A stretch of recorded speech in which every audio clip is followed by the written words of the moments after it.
Hello. आजचा विषय आहे मी आणि माझं माहेर. माहेर या नावातच एक छान स्पर्श, एक छान सुख आणि एक छान अनुभव आहे.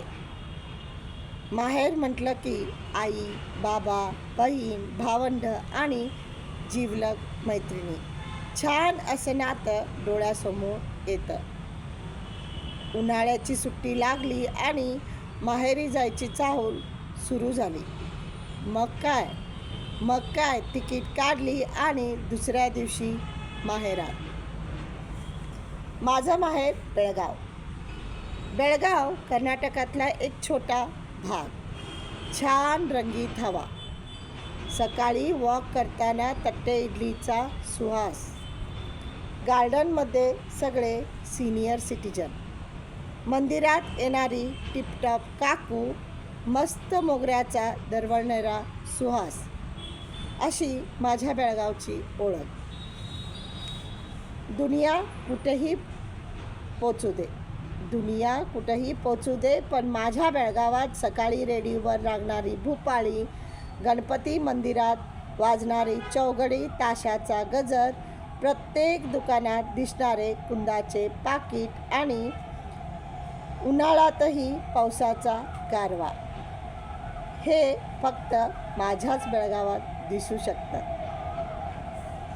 इकडे कुणालाही भाषेचा गर्व नाही. प्रत्येकाने प्रत्येक भाषा बोलायलाच पाहिजे असा अट्टहास. मारुती गल्लीचा मारुती आणि हिंडलगाचा गणपती हे दोन बेळगावचे दैवत.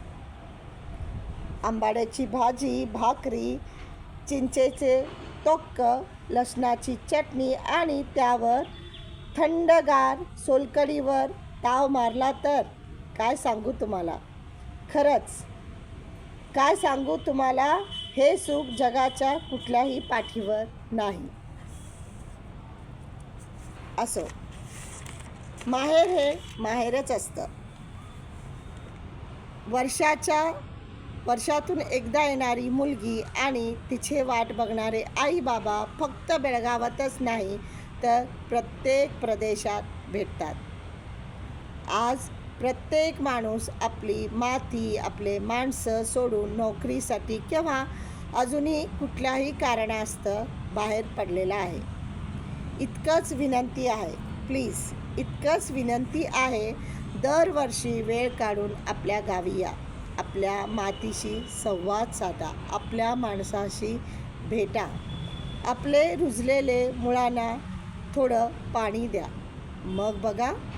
मग बघा आपले आयुष्य कसं छान फुलतं. मग बेळगावकर, कसं वाटलं लेख? तुमच्या प्रत्येक शब्दाला खूप मोल आहे, म्हणून नक्की कळवा तुम्हाला बेळगावबद्दल काय वाटलं.